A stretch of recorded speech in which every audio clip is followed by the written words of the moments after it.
What's up, Average Dad fans? Welcome back to another video.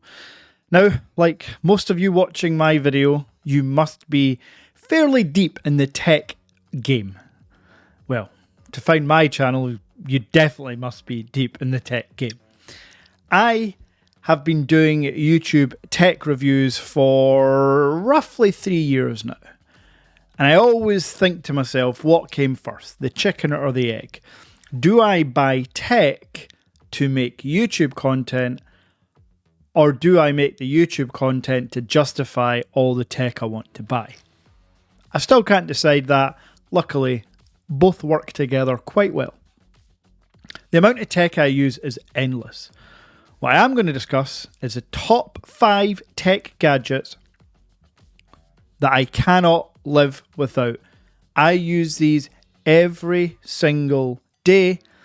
And as an added bonus, the number 1 tech gadget I use, well, there's 3 of them. Let's go.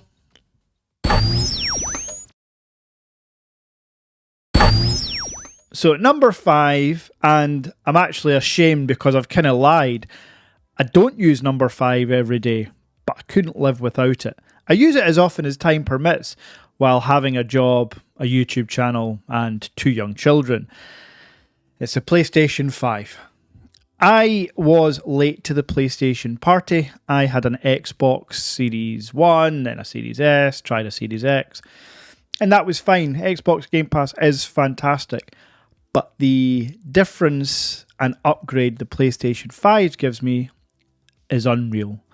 I cannot wrap my head around how good the gameplay of God of War Ragnarok is.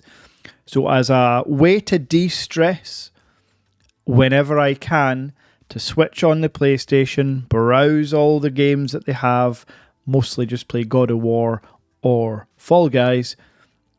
I love it. As I say, we need a bit of calm and peace in our lives, and for me, the PS5 gives me that. So at number 4 on the list, my Apple Watch Ultra. I wouldn't necessarily say that I would put smartwatches as my top 5 gadgets. I certainly wouldn't have done last year. However, this was unveiled last year. The Apple Watch Ultra has been the smartwatch I didn't know I needed. I have tried every Garmin, Tag Heuer smartwatches, TicWatches, Samsung watches, and all have their benefits, but mainly the drawbacks for a fully functional OLED panelled smartwatch is battery life. You can go down the Garmin route and get lots of battery life, but let's be honest, they don't look as nice. Well, with the Apple Watch Ultra, I can now get the best of both worlds. 5 days battery life, that OLED 49mm display, and the ruggedness and functionality of an Apple Watch. Fall detection, Apple Pay, notifications, take calls, listen to music, all that built into a device that lasts nearly a week. So I no longer have the anxiety of traveling for the weekend and having to take yet another charger. The Apple Watch Ultra has been an absolute game changer for me, and obviously it comes with customization benefits. You can easily swap out the straps so you can make it look a bit more professional or a bit more fun or sporty. The Apple Watch Ultra has been a game changer. Now at number 3, something that we always take for granted, we often overlook, yet we look at it all the time. It's my TV, or monitor if you like. Again, over the years I have tried every style, size, shape, number of monitors. I've tried dual screen, I've tried 3 screens. But ultimately, they take up too much space, even with mounts. Having dual screens or 3 screens just becomes a bit too overwhelming. So, last year, I decided to look at the OLED TV market because, for me anyway, what I thought was a large enough OLED TV will have the capabilities I need to do my productivity, to consume content, all at the same time. And, luckily, hence why it's in my top 5, I was right. My LG C1 OLED TV was purchased for around £999 in the UK. And to say that I've been impressed would be an understatement. When I'm working, I just simply use the Snap app that you can download on iOS because I use a MacBook. We'll get to that. And I can snap all my windows. I can have 4, I can have 6. Because this is a large 49-inch OLED TV, I use it as 4 monitors, if you like. I can have my emails, my Teams conversations, my social media and web browsing all on the same screen and all in perfect clarity at 120 Hz because this TV, the C1, is capable of that 120 Hz refresh rate. Now there's eye strain modes, there's different viewing modes. If I'm watching a movie, I can go into cinematic mode. It's all super convenient. For me, the LG C1 has been an absolute game changer, especially, please, for those that don't know, and I guess if you're new to the channel, you wouldn't know, I've got an eye condition, so I do sit quite close to a large monitor, and yeah, that works for me. Now at number 2, to be fair, this could have been number 1. It was hard to decide, but I thought, well, since I've got 3 of number 1, I'll save that till the end. So at number 2 is my MacBook Pro. I purchased the MacBook Pro back in 2021, and I got the 16-inch M1 MacBook Pro with a terabyte of storage and 24 gigs of RAM. I need to actually check that. But I've got a MacBook Pro that could send spaceships to Mars with the processing power. Conveniently, I don't need to do that. All I need to do is work, edit videos, consume content, surf the web.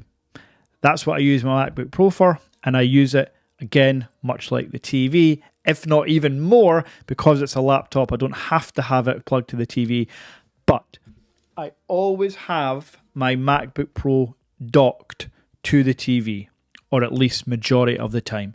When I am traveling, obviously I just unplug it and take it with me. And I've got a large 16-inch monitor. Again, bad eyes, bigger screen, perfect. The MacBook Pro is just unreal. The MacBook Pro M1 is so good that I didn't buy the MacBook Pro M2.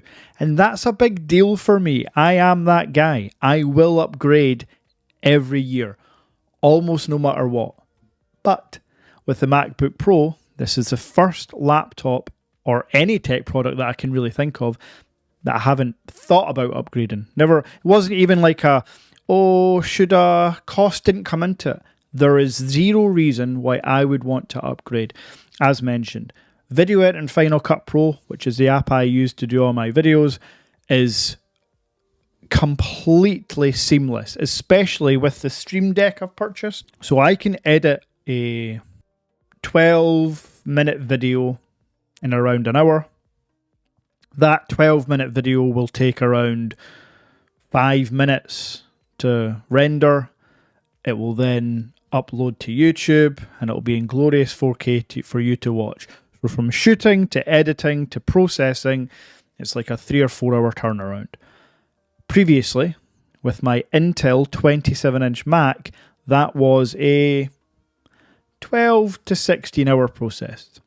I'm not exaggerating. The M1 Pro just speeds up everything for me and does it all at 120 Hz when connected to the TV or on that mini LED screen. Now, before we get to number 1, I appreciate for those that are not new to the channel, this is a bit of a different video, so hopefully you're liking it. You can show me how much you like it by smashing the like button. And again, if you are new to the channel, I typically review mobile phones. Those mobile phones tend to be from the Chinese market, such as foldable phones. So if you're interested in those, I highly recommend smashing subscribe and turning on the little notification bell, because I do upload 3 times a week almost without fail. So if you're interested in that, you know what to do. And thanks everyone for the support. Now at number 1, fairly straightforward, it's my mobile phone. And as I mentioned, I have 3. And here's the logic for why I have 3. I have an iPhone because I have an Apple Watch Ultra. It sounds wild, but I need the iPhone because I need the Apple Watch Ultra. But it's not just the watch. I use the iPhone to record every single one of my YouTube videos. Yes, this video right now is being shot on the iPhone 13 Pro. B-roll, photos of devices and tech, everything you've seen in this video has been shot with the iPhone. That's my use case scenario. Now, I bought the iPhone 13 Pro used for £650.